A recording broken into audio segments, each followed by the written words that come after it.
Компании Jaguar Land Rover и Авторазум при поддержке Русского географического общества проводят грандиозный национальный проект «Открывая Россию». Проект проходит в формате журналистских путешествий на автомобилях по труднодоступным и интересным регионам нашей страны. В этот список вошла и наша республика. Сегодня участники экспедиции прибыли в Ингушетию для того, чтобы сделать большие обзорные материалы о нашем крае и рассказать о нас другим жителям нашей страны. Это и есть главная цель проекта – показать и рассказать общественности о самых красивых, малоизведанных уголках страны, культурном и природном богатстве России. Все это позволит развить внутренний туризм и покажет жителям разных регионов, что не обязательно искать яркие впечатления за границей. Наша страна – кладезь интересных туристических маршрутов. О потенциале Ингушетии не устают рассказывать сотрудники регионального комитета по туризму, привлекая в нашу республику новых гостей. У нас есть такие места, где можно сделать не просто там этнический туризм или какой-то путешественников, а можно сделать и тест-драйв на разных машинах, и пеший туризм, и транспортный туризм. И поэтому такие группы людей, которые тестируют спортивные машины, внедорожники.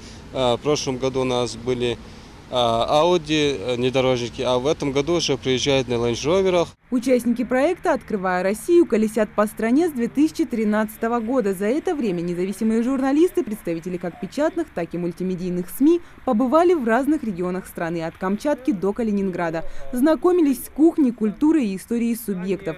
В Ингушетию автожурналисты прибыли впервые и неспроста. На самом деле очень большая история и очень-очень все и глубоко, если это только поверхностно, это природа, красота невероятная, да, это горы, а что может быть лучше гор? Ничего. Соответственно, здесь невероятная красота и, разумеется, очень большая глубокая история. И журналистам очень интересно глубже узнать, познакомиться, изучить все это. Михаил Козлов в составе экспедиции «Открывая Россию» побывал в 22 регионах страны. Спецкор журнала «Автомобили» за время путешествий с Land Rover повидал немало и признается, что ожидания от путешествия всегда оправдывались. И потому уверен, что Ингушетия не разочарует его, а напротив пополнит копилку впечатлений. Самые большие надежды на то, что и в республике Ингушетия мы откроем для себя незнакомую в чем-то, а в чем-то знакомую Россию, что будут замечательные встречи с людьми, что мы много узнаем, много увезем, многим сможем поделиться с нашими читателями, слушателями, зрителями. Впереди у гостей большая программа. Участники экспедиции намерены посетить самые крупные исторические памятники региона, а это многовековые башенные комплексы, храмы и могильники. Но сперва для журналистов провели небольшой экскурс в историю региона. Всадники дикой дивизии, застывшие у стены с пистолетом в руке, последний защитник Брестской крепости Уматгирей Барханоев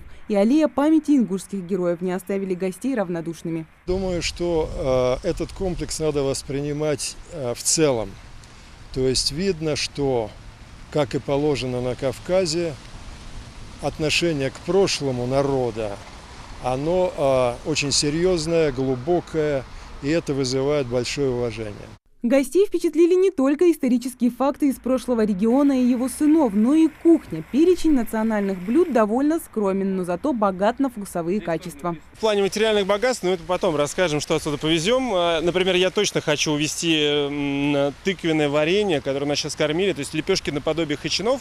Просто в Кабардино-Балкарии часто бывал. Вот тесто точно такой же, форма такая же, но внутри тыквенное вот что-то типа джема. Я вот прям у хозяек спросил, точно узнаю рецепт. Это надо возить с собой, чтобы родные и близкие попробовали, это здорово. Также участники экспедиции уверены, что их автомобили позволят добраться им в самые труднодоступные уголки Ингушетии, чтобы получить от экспедиции максимум ощущений и эмоций. Я вот сейчас на самом деле хочу все посмотреть. Экспедиция, опять же, у нас очень такая сжатая.